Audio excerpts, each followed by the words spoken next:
Lynley Dumble is the Acting Director of Community Wellbeing at Brimbank Council.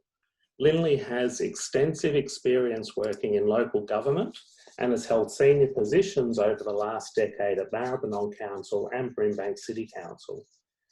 Today, Lynley will help set the scene by offering some insights into the Brimbank perspective, including Council's efforts to promote social justice and the local impacts of COVID-19 pandemic. So thank you, Lynley, over to you. Thank you very much, Jason. Yes, my name's Lynley Dumble. I'm the Acting Director of Community Wellbeing at Brimbank City Council. Before we begin, I would also like to acknowledge the Wurundjeri people, the traditional custodians of the land on which Brimbank sits, and pay my respects to elders past and present. I would also like to acknowledge any Aboriginal and Torres Strait Islander people that are part of this meeting today. In this short presentation, I'll provide some background on the Budget Forum and its role within Council on our work on promoting social justice. Also provide an overview of the local impact of the COVID-19 pandemic and Council's response over the past few months. I'll also outline some of the key local highlights and gaps that came out of the 2020-21 state and federal budgets. Brooke's going to be managing the slides, so I'm sure we'll be as seamless as possible in getting through this. So thank you, everyone. Council has been hosting the Budget Forum since 2014 in conjunction with the Social Justice Coalition. The forum provides an opportunity to consider how state and federal government budget and policy impacts Brimbank. As we know, there has been a delay with budget announcements because of COVID. So normally we hold this event, in the middle of the year. So we've had to wait till the end of the year to actually do this important event. The forum provides an opportunity to consider how state and federal government budgets and policy impact Brimbank. It also provides and informs our broader advocacy and planning, including the COVID-19 response and recovery strategy and the 19-point action plan, as well as transforming Brimbank advocacy priorities and the 2050 vision. In addition, this year's forum is particularly timely given the recent election of our new council, and welcome councillors that are here today. We've already heard from our mayor. And also the significant challenges we face in our efforts to recover from the COVID-19 pandemic. And I'll come to these shortly. So, why is social justice important in Brimbank? The current Brimbank Social Justice Charter was adopted by Council in 2018. However, it continues Council's long-standing commitment to social justice and human rights, which dates way back to 2008. It also formalises Council's aim to create a more just society where difference does not lead to disadvantage. The Social Justice Coalition is the key local stakeholder group which brings together organisations and individuals with a shared interest in social justice. And I'd like to thank all those participants from our Social Justice Coalition for joining today and also helping shape today's event. The Coalition's Strategic Implementation Group is chaired by a councillor and includes representation from a range of service providers and agencies.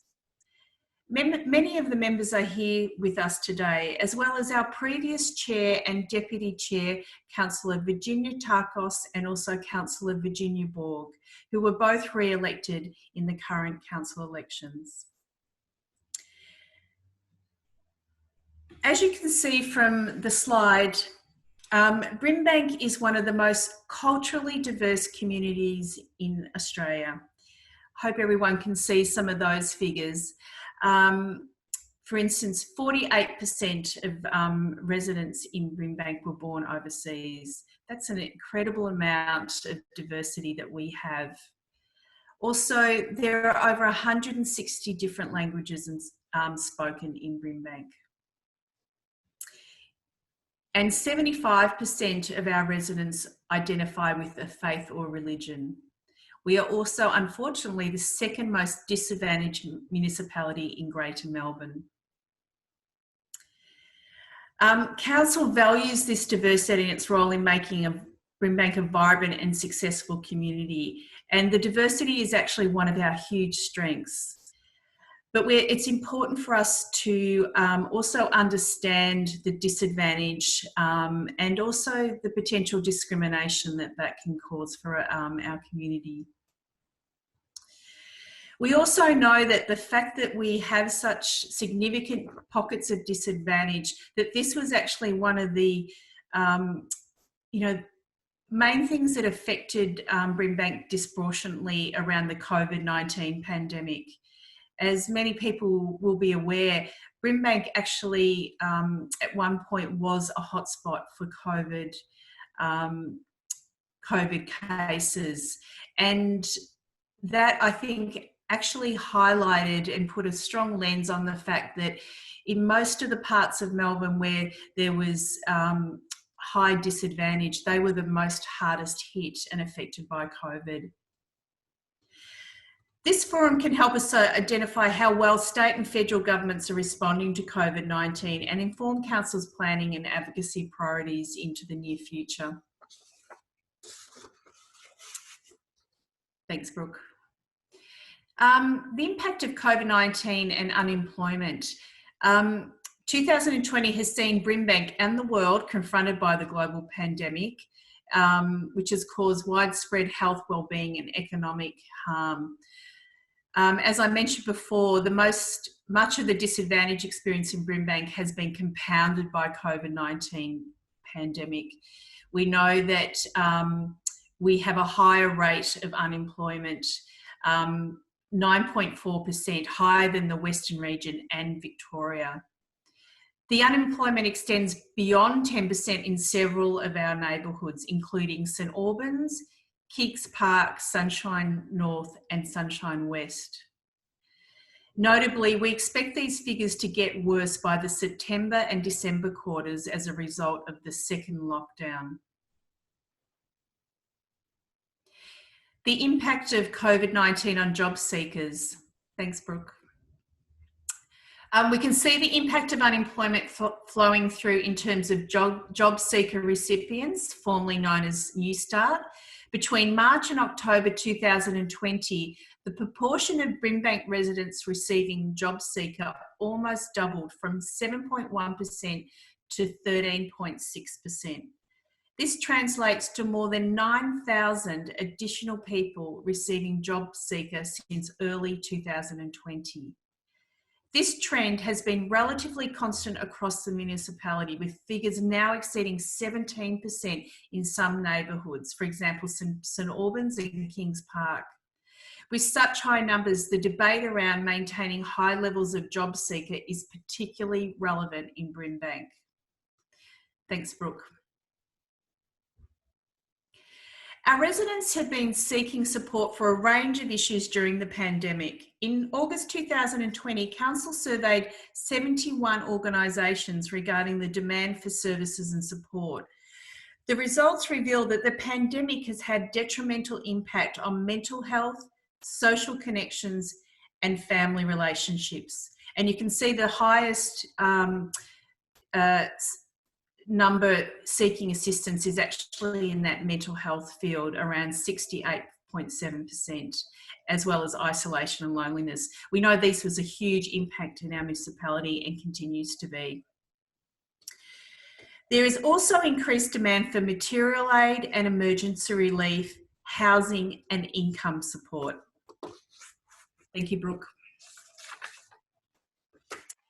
So, Council's response to COVID-19. Since the very early days of the pandemic, Council has been supporting our community in many ways, including sharing information about the pandemic and the virus and how to prevent transmission and keep healthy and safe, supporting a number of testing sites in Brimbank with the state government, maintaining contact with vulnerable residents, transitioning so many of our programs and services to online to support people while they were isolating at home during the restrictions, and also supporting our local businesses and sporting clubs.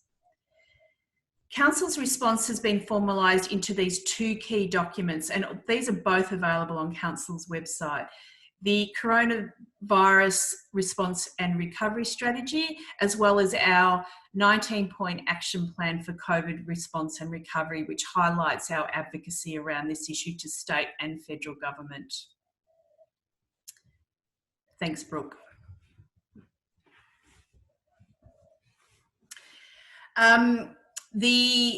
Just going back to the strategy, it was actually adopted by Council firstly in April 2020. And we do monthly progress reports to Council, including some of the data that I've just presented today. We're currently working in the organisation with others to be able to review this document to see what our, I guess, next stage of supporting the community during recovery will be in 2020 and beyond.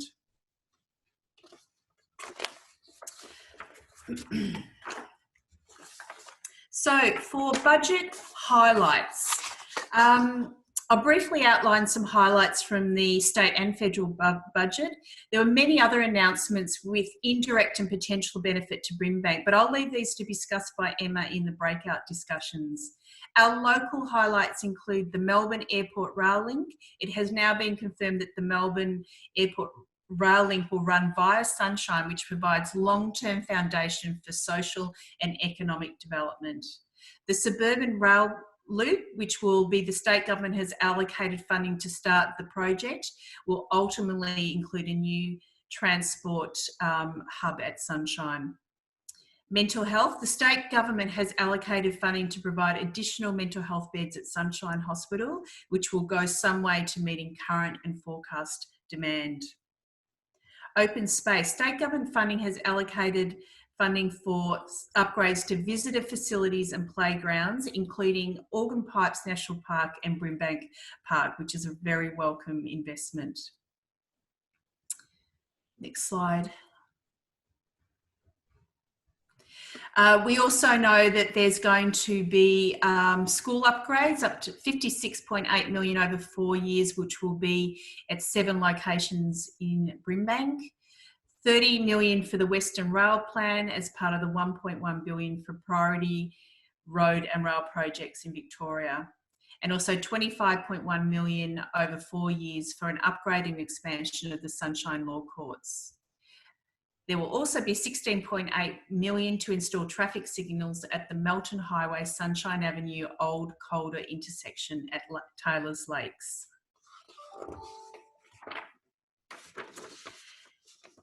No budget is perfect, and we have time to discuss some of the gaps later. However, I'll just highlight some prominent gaps. St Albans Health and Wellbeing Hub. Council is currently building a new health and wellbeing hub at St Albans to replace the former St Albans Leisure Centre. That's a $60 million project, and we were very happy to receive $2 million from the state government, which was announced this year. However, there hasn't been any further allocation from the state or federal government to that project. However, we will continue to keep advocating. The local shovel-ready projects, no dedicated funding was provided in these budget announcements. And for JobSeeker, there were further cuts to the rate of JobSeeker, and no announcement has been made on a permanent rate. So there will be plenty of time in today's session to talk a bit more around those gaps.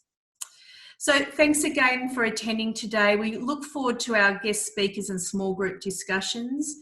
As I mentioned, your input today is going to be very valuable for Council to be able to help us with reviewing our COVID-19 response and recovery strategy. Also importantly, feeding into the development of the next Council plan, which will run from 2021 to 2025, as well as updating our community vision, which is our long-term community plan.